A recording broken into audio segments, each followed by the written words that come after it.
നമസ്കാരം. കടുത്ത പ്രേം നസീർ ആരാധകന്മാരിൽ ഒരാളാണ് ചായ്ക്കോട്ട് കോണം മോഹൻദാസ്. നെയ്യാറ്റിൻകര കഴിഞ്ഞ് ധനൂച്ചരം കഴിഞ്ഞ് ഇടത്തോട്ട് പോകുന്ന റോഡിൽ പോകണം ഈ ചായ്ക്കോട്ട് കോണത്ത് പോകാൻ.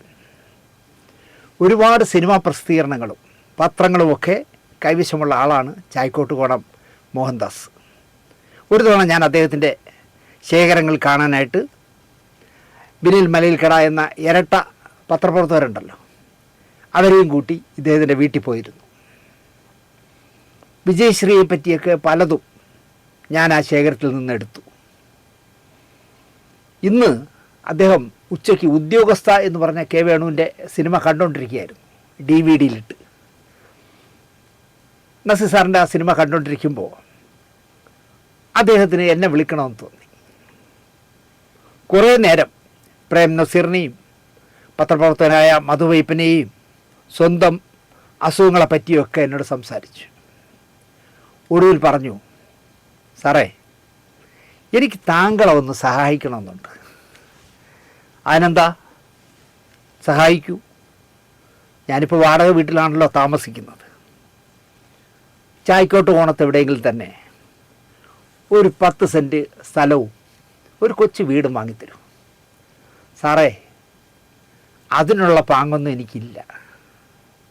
ഞാനൊരു 5000 രൂപ അയച്ചു തന്ന് സഹായിക്കട്ടെ സാറിനെ.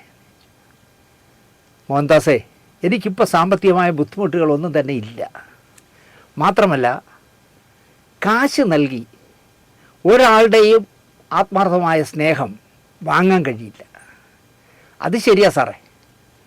എന്നാലേ സാറേ, ഞാനിപ്പോൾ ഉദ്യോഗസ്ഥ കാണുന്നത് DVD പ്ലെയറിലിട്ട് TV-യിലാണ്. ഒരുപാട് DVD എൻ്റെ കയ്യിലുണ്ട് സാറേ, പഴയ കാലത്തെ കുറേ പുസ്തകങ്ങളും ഒരു കെട്ട് പത്രങ്ങളും പിന്നെ കട്ടിങ്സുകളും എല്ലാം കൂടി ഒരുപാടുണ്ട്. ഞാനതൊക്കെ സാറിന് തരട്ടെ. എന്ത് പറ്റി മോഹൻദാസെ, മടുത്തോ?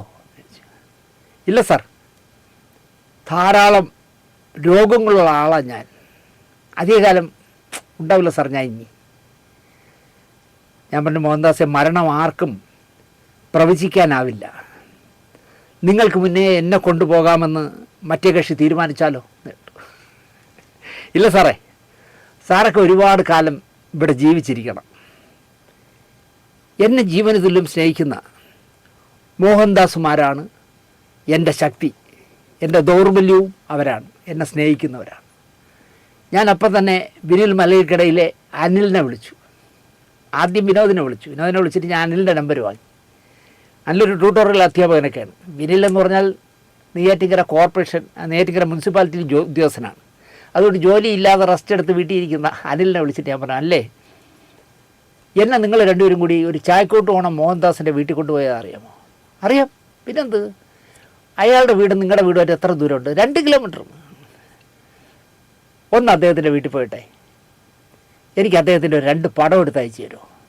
പിന്നെന്താ, അയച്ചു തരാം. അങ്ങനെ ഇന്നോ നാളെയോ പോയി 2 പടം മോഹൻദാസിൻ്റെ അടുത്ത് അയച്ചു തരും. എന്തിനാണെന്ന് പുള്ളിക്ക് പോലും മനസ്സിലാവില്ല. സത്യം പറയുകയാണ്, എൻ്റെ ശക്തി, എൻ്റെ ദൗർബല്യം എന്നൊക്കെ പറയുന്നത് എന്നെ അന്ധമായി സ്നേഹിക്കുന്ന, ഞാനൊരു പക്ഷത്ത് നിൽക്കുകയോ ഞാനൊരു തെറ്റ് ചെയ്യുകയോ ഞാനൊരു കള്ളനാണെന്നോ വിചാരിക്കാത്ത, വിശ്വസിക്കാത്ത ഒരുപാട് ആയിരക്കണക്കിന് ആളുകളുടെ സ്നേഹമാണ് എൻ്റെ ശക്തി. അതുകൊണ്ട് എന്ത് പറ്റുമെന്ന് കേട്ടാൽ, എനിക്കെതിരെ പടവാളാവുന്ന ഒരുത്തന് ഞാൻ പുല്ല് പോലും വഹിക്കാറില്ല. എൻ്റെ ക്ലിപ്പിങ്സുകളെടുത്ത്, എൻ്റെ ചാനലിലെ ക്ലിപ്പിങ്സുകളെടുത്ത്, എൻ്റെ തിരുമോന്തയെടുത്ത് എൻ്റെ പേര് വെച്ച് വലിയ ഹെഡിങ്ങൊക്കെ ഉണ്ടാക്കി, അങ്ങനെ അത് കണ്ടാലെങ്കിലും 1000 പേര് കാണട്ടെ എന്ന് പറഞ്ഞ് ഒരുപാട് പേര് പ്രോഗ്രാം ചെയ്യാറുണ്ട്. ഞാനതൊന്നും കാര്യമാക്കാറില്ല. പക്ഷേ അതിൽ ചില പാഷാണങ്ങളുണ്ട്. അത്തരം ഒരു പാഷാണത്തെക്കുറിച്ചാണ് ഞാനിന്ന് സംസാരിക്കുന്നത്. വിശാല ഹൃദയൻ ആയതുകൊണ്ടോ അല്പനായതുകൊണ്ടോ പറയുന്നതല്ല. ഒരാളെയും ഞാൻ കാരണം ദ്രോഹിക്കില്ല എന്ന് വാശി ഉള്ള ഒരാളാണ് ഞാൻ. ഒരാളെയും ദ്രോഹിക്കില്ല, ഒരുത്തൻ്റെയും അന്നത്തിൽ മണ്ണ് വാരിയിടില്ല. പലപ്പോഴും പലരെ പറ്റിയും പരാതി കൊടുക്കണം എന്ന് ഉറപ്പിക്കുന്ന ആളാണ് ഞാൻ. പ്രത്യേകിച്ച് റോഡിൽ പോകുമ്പോൾ ഈ ട്രാൻസ്പോർട്ട് ബസ്സിൻ്റെ ചിലരുടെ ഓടിക്കൽ കാണുമ്പോൾ ലക്കും ലഗാനുമില്ലാതെ മരണപ്പാച്ചിൽ പായുക, തോന്നുന്ന രീതിയിൽ റോഡിൽ നിർത്തുക, ഇതൊക്കെ കാണുമ്പോൾ ഫോണിൽ അതൊക്കെ ഒന്ന് ചിത്രീകരിച്ച് ഗണേഷ് കുമാറിനെ അയക്കണമെന്ന് പലപ്പോഴും എനിക്ക് തോന്നാറുണ്ട്. അങ്ങനെ പല പടങ്ങളും വീഡിയോകളും ചിത്രീകരിക്കുകയും കുറച്ച് കഴിയുമ്പോൾ ഞാനങ്ങ് ഡൗൺ ആവും. അപ്പോൾ തോന്നും ഒരാൾക്കൊരു ജോലി വാങ്ങിക്കൊടുക്കാൻ നമ്മളെ കൊണ്ട് കഴിയില്ല. ഒരാളുടെ ജോലി തട്ടിത്തെറിപ്പിക്കാനാണെങ്കിൽ നമ്മളെ കൊണ്ട് എളുപ്പം കഴിയുകയും ചെയ്യും. ഒരു കുടുംബത്തിൻ്റെ അന്നമാണ് നമ്മൾ തട്ടിത്തെറിപ്പിക്കുന്നത്. എന്തിന്? ഞാൻ ആ വീഡിയോ അപ്പം തന്നെ അങ്ങ് മാറ്റി കളയും. ഞാൻ ന്യായമായതേ പറയൂ എന്ന് വിശ്വസിക്കുന്ന ആളാണ് KB ഗണേഷ് കുമാർ എന്ന് എനിക്കറിയാം. ഞാനൊരു പരാതി വീഡിയോ അയച്ച് ഒരുത്തനെ തുലയ്ക്കുന്നത് എന്തിന് എന്ന് ഞാൻ വിചാരിക്കും. ഇത് തന്നെയാണ് ഞാൻ എൻ്റെ യൂട്യൂബിൻ്റെ കാര്യത്തിലും പാലിക്കുന്നത്. എൻ്റെ മുഖവും വീഡിയോയും വെച്ച് എത്ര പേരാണ് പല പേരുകളിലും ഹെഡിങ്ങുകളിലും പ്രോഗ്രാമുകൾ ചെയ്ത് അപ്ലിങ്ക് ചെയ്യുന്നത്. പലതിലും നമ്മുടെ സമ്മതമില്ലാതെ ലൈറ്റ്സ് ക്യാമറ ആക്ഷനിലെ വിഷ്വൽസ് ഉപയോഗിക്കുന്നു. നൂറുകണക്കിന് പേർ ഒരൊറ്റ മെയിൽ ചെയ്താൽ ആ ചാനൽ തീരും. അല്ലെങ്കിൽ ആ എപ്പിസോഡിൻ്റെ മുഴുവൻ വരുമാനവും എനിക്ക് കിട്ടും, എൻ്റെ അക്കൗണ്ടിലേക്ക് പോകും. എന്തിനൊരുത്തൻ്റെ വയറ്റത്തടിക്കണം? ഒരുത്തൻ തലശ്ശേരിയിലോ ഇവിടെയുള്ള ഒരുത്തനാണ്, കോഴിക്കോട്ടോ ഇവിടെയുള്ള ഒരുത്തനാണ് നമ്മുടെ പ്രോഗ്രാം വന്നാൽ ഉടനെ തന്നെ അതിനെടുത്ത് ഫേസ്ബുക്കിൽ പോസ്റ്റ് ചെയ്യുന്നത് വർഷങ്ങളായിട്ട്. ഞാനൊന്നും ചെയ്യാറില്ല അവരെയൊന്നും. അങ്ങ് പോട്ടെന്നേ, അവരും ജീവിക്കട്ടെ എന്ന ചിന്തയാണ് എനിക്കപ്പോഴുള്ളത്. എൻ്റെ ചിലവിൽ ജീവിക്കട്ടെ എന്ന്. പഞ്ചസാര എന്നെഴുതിയിട്ട് ആരും ബ്രാക്കറ്റിൽ മധുരമുള്ളത് എന്നെഴുതേണ്ട കാര്യമില്ലല്ലോ. എന്നോട് എത്ര മോശമായി എൻ്റെ പാർട്ടി പെരുമാറിയാലും ഞാനൊരു ഉത്തമ കമ്മ്യൂണിസ്റ്റായിരിക്കും. അതിൽ വെള്ളം ചേർക്കില്ല ഒരിക്കലും. ഇനി എന്തൊക്കെ നഷ്ടങ്ങൾ വന്നാലും എത്ര ഒറ്റപ്പെടുത്തിയാലും അതെൻ്റെ ഒരു അലിഖിത വിശ്വാസമാണ്. എൻ്റെ പാർട്ടിയെ ഞാൻ തള്ളി പറയില്ല. എൻ്റെ പാർട്ടി ചെയ്യുന്ന ന്യായമല്ലാത്ത കാര്യങ്ങളെ നിശ്ചിതമായി ഞാൻ വിമർശിക്കുന്നുണ്ട് എന്നാണ് എൻ്റെ വിശ്വാസം. ഇടയ്ക്കിടയ്ക്ക് ശാന്തളി പോകുമ്പോൾ എൻ്റെ പഴയ സഖാക്കൾ സ്നേഹം പൊതിഞ്ഞ് പരാതിയിലും പരിഭവവും ഒക്കെ പറയാറുണ്ട്. എന്തിനാ സഖാവേ പാർട്ടിയെ പരസ്യമായി വിമർശിക്കുന്നത്, കളിയാക്കുന്നത് എന്ന് സ്നേഹത്തോടെ ചോദിക്കാറുണ്ട്. പലപ്പോഴും ഞാൻ അതിനൊന്നും മറുപടി പറയാറില്ല. നമ്മുടെ പ്രോഗ്രാം സ്ഥിരമായി കാണുന്നവർക്കും ഒരു ഇരട്ടത്താപ്പുണ്ട്. നീ കമ്മ്യൂണിസ്റ്റ് പാർട്ടിയെ എന്ത് വേണമെങ്കിലും പറഞ്ഞോ, ഞങ്ങളുടെ പാർട്ടിയെ ഒഴിവാക്ക് എന്ന് എന്നെ ഒരുപാട് പേര് വിളിച്ച് പറയുകയും പണങ്ങുകയൊക്കെ ചെയ്തിട്ടുണ്ട്. നമ്മൾ ചാനൽ തുടങ്ങുമ്പോഴെടുത്ത സ്റ്റാൻഡാണത്. ഒരു പാർട്ടിക്കായും സംസാരിക്കില്ല. ഒരു പാർട്ടിക്കായും സംസാരിക്കില്ല എന്ന് മാത്രമല്ല, പറയേണ്ടത് വെടിപ്പായിട്ടങ്ങ് പറയണം എന്നാണ്. എന്ത് വിഷയമായാലും ഏത് പാർട്ടിയെക്കുറിച്ചായാലും പറയണം എന്നാണ് എൻ്റെ തീരുമാനം. എൻ്റെ പാർട്ടിയെ പറയുന്ന അത്ര മൂർച്ച മറ്റുള്ളവർ പറയുമ്പോൾ വേണ്ട എന്നും ഞാൻ ഉറപ്പിച്ചിട്ടുണ്ട്. എൻ്റെ പാർട്ടിയാണ് ഞാൻ നിശ്ചിതമായി വിമർശിക്കുന്നത്. നല്ലതാര് ചെയ്താലും മുഖം നോക്കാതെ നല്ലതെന്നും, മോശത്തരം ഏത് കൊടികെട്ടിയവൻ ചെയ്താലും കാണിച്ചാലും അത് മോശമാണെന്നും തുറന്നു പറയണം. 750-ലധികം സ്റ്റോറികൾ നമ്മൾ സംപ്രേഷണം ചെയ്യുന്നതിലേക്ക് അടുക്കുമ്പോഴും ഒരു എപ്പിസോഡിൽ പോലും നമ്മളാ നയം മാറ്റിയിട്ടില്ല. എന്നാലും നമ്മളുടെ വിഷ്വൽസ് എടുത്ത് ഉപയോഗിച്ച് നമ്മളെ 4 തെറി പറഞ്ഞ് സ്റ്റോറി ഉണ്ടാക്കാനാണ് പലർക്കും താല്പര്യം. അതൊരു 10,000 പേർ കണ്ടാൽ ഇട്ടവന് സംതൃപ്തിയായി. അപ്പോഴും നമ്മുടെ വിഷ്വൽസ് അനുമതി വാങ്ങാതെ എടുത്ത് ഉപയോഗിച്ച് നമ്മളെ മോശക്കാരനാക്കാൻ മെനക്കെടുന്നവരെ ഒരിക്കലും പരാതിയായി യൂട്യൂബിലോ സൈബർ സെല്ലിലോ കൊടുത്ത് ഇന്നേ വരെ ഒരാളെയും തടയാനോ അവിടെ വിളിച്ച് വരുത്താനോ ഒന്നിനും ഞാൻ ശ്രമിച്ചിട്ടില്ല. അത് നമ്മുടെ ഒരു പോളിസിയാണെന്ന് വിചാരിച്ചാൽ മതി. ഇത്രയും വിശദമായി പറഞ്ഞത് ഒരു മഹാൻ അയാളുടെ ചാനലിൽ ആദ്യമായി ഒരു സിനിമാ വിഷയം സംസാരിക്കാനത്രേ. സിനിമയെപ്പറ്റിയല്ല, ലൈറ്റ്സ് ക്യാമറയെയും എന്നെയും വ്യക്തിഹത്യ ചെയ്ത് 10 പേർ കാണട്ടെ എന്ന ചിന്തയിൽ നമ്മളെ തോൽപ്പിക്കാനുള്ള ശ്രമമാണ് അയാൾ നടത്തുന്നത്. വളരെ ഓമനയായിട്ടാണ് സംസാരിക്കുന്നത്. അയാളുടെ പേര് പോലും എനിക്കറിയില്ല, എന്നെ പരിചയവുമില്ല. പക്ഷെ വച്ചലക്കുകയാണ് ഒരു എപ്പിസോഡ്. ഇതുവരെ നമ്മളെ ചാനലിൽ നമ്മൾ സിനിമ അല്ലാതെ ഒന്നും ചെയ്തിട്ടില്ല. അല്ല, സിനിമ ഒരു എപ്പിസോഡ് പോലും ചെയ്തിട്ടില്ല. പക്ഷേ ഇദ്ദേഹത്തെക്കുറിച്ച് പറയാതിരിക്കാൻ കഴിയില്ല, അതുകൊണ്ടാണ് പറയുന്നത് എന്നൊക്കെ പറഞ്ഞാണ് തുടങ്ങുന്നത് പഞ്ചാരവാക്കിൽ. ഒരു BJP RSS ചാനലാണ് എന്ന് പറയുമ്പോൾ അതിൻ്റെ സ്വഭാവ മഹിമ നിങ്ങൾക്ക് മനസ്സിലാകും എന്നാണ് എൻ്റെ വിശ്വാസം. കേരളത്തിനെ താറടിക്കാനെടുക്കുന്ന കേരള സ്റ്റോറി സിനിമയും അല്പത്തരവും വഷളത്തരവും പൊങ്ങച്ചവും മണ്ടത്തരവും മാത്രം ഈ അടുത്ത കാലത്ത് അസുഖമാക്കിയെടുത്ത സുരേഷ് ഗോപി എന്ന കേന്ദ്രമന്ത്രിയെ വെളുപ്പിക്കാൻ, പിണറായിയെ നാറ്റാനും മോഡിയെ സ്തുതിക്കാനും ഒക്കെയുള്ള ചാനലാണ് ഞാൻ ഈ പറയുന്നത്. സീരിയലുകൾ ചെയ്തിരുന്ന ഞാൻ സീരിയലുകൾ കാണാത്ത പോലെ യൂട്യൂബ് കണ്ട് മാന്യമായി ജീവിക്കുന്ന ഞാൻ ഒരൊറ്റ യൂട്യൂബ് ചാനലും കാണാറില്ല, അതാണ് സത്യം. എന്നാൽ ചിലത് എനിക്ക് അയച്ചിട്ട് ചേട്ടനിത് കണ്ടിട്ട് പ്രതികരിക്കണം എന്ന് സ്നേഹത്തോടെ അയച്ചു തന്നവർ പറയാറുണ്ട്. അതുകൊണ്ട് തന്നെ കൃത്യമായി അവർ പറയുന്ന ആ എപ്പിസോഡ് എനിക്ക് വന്ന പോസ്റ്റ്, ഇതിൽ ഫേസ്ബുക്കിൽ വന്ന അല്ലെങ്കിൽ യൂട്യൂബിൽ വന്ന ആ പോസ്റ്റുകൾ ഞാൻ നോക്കാറുമുണ്ട്.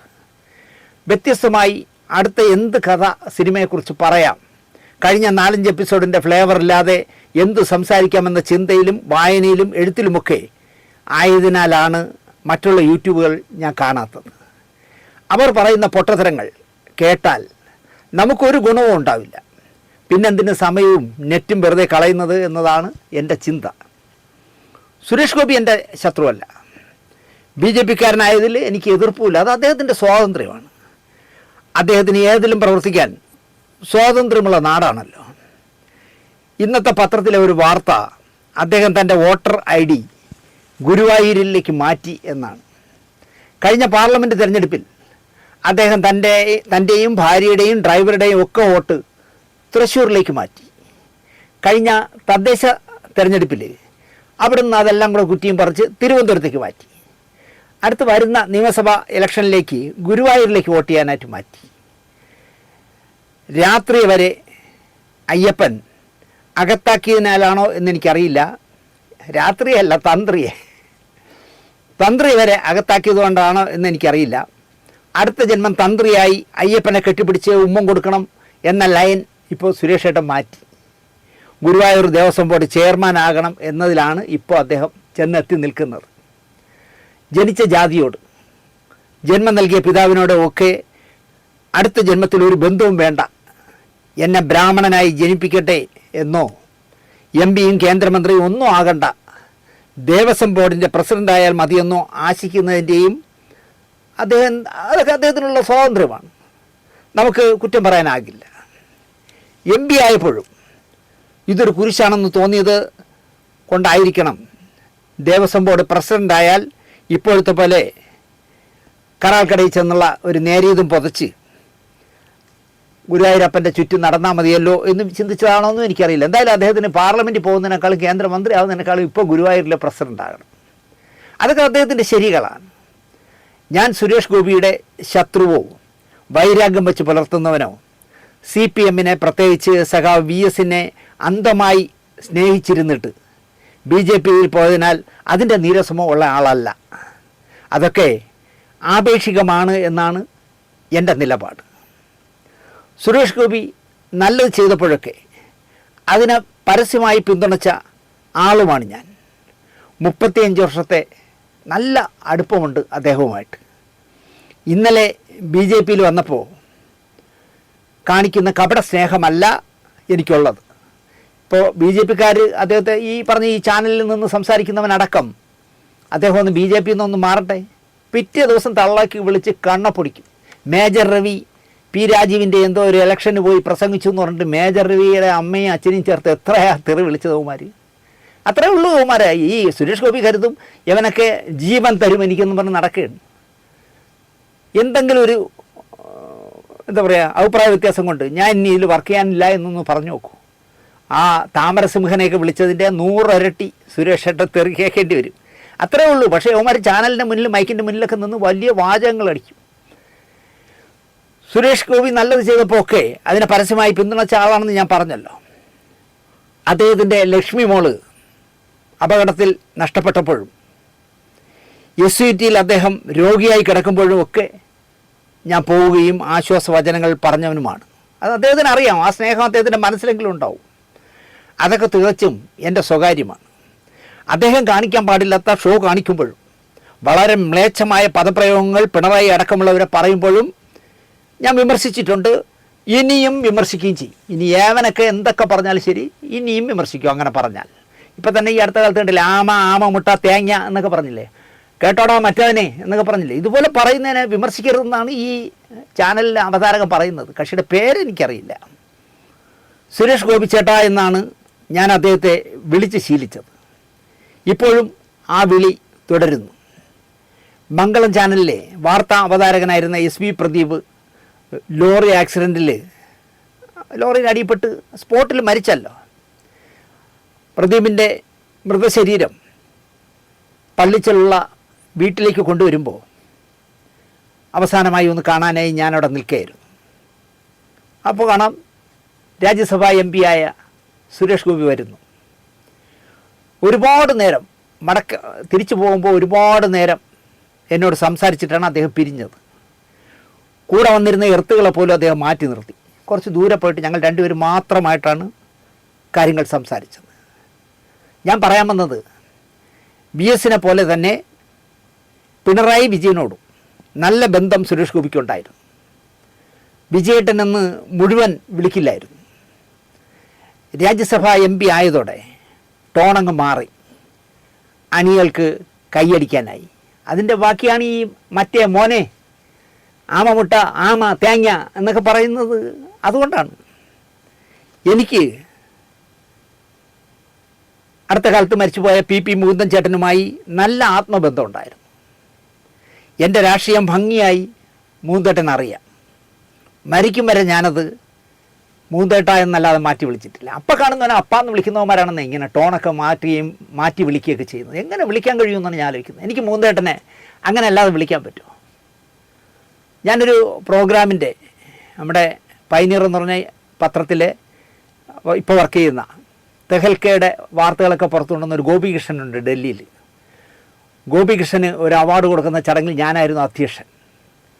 മുഖ്യ അതിഥി കുമ്മനം രാജശേഖരൻ ചേട്ടനായിരുന്നു. എന്ത് മാന്യമായിട്ടാണ് അദ്ദേഹം പെരുമാറുന്നത്. ഒരു വാക്ക് പോലും അദ്ദേഹം മോശമായിട്ട് ആരെയും പറയില്ല. എന്നോട് ഒരുപാട് നേരം അദ്ദേഹം ഭാരത് ഭവനിൽ വെച്ച് ഒരുപാട് നേരം എന്നോട് സംസാരിച്ചു. ഇത് അല്പന്മാർ മാത്രമേ ഇങ്ങനെ ടോൺ മാറ്റി വിളിക്കുള്ളൂ എന്നാണ് എൻ്റെ വിശ്വാസം. എനിക്കെന്തായാലും മരിക്കുന്നൊരു മുകുന്ദേട്ട എന്നല്ലാതെ മുകുന്ദേട്ടനെ വേറെ ഒരു വാക്കും വിളിക്കാൻ എന്നെക്കൊണ്ട് കഴിയില്ല.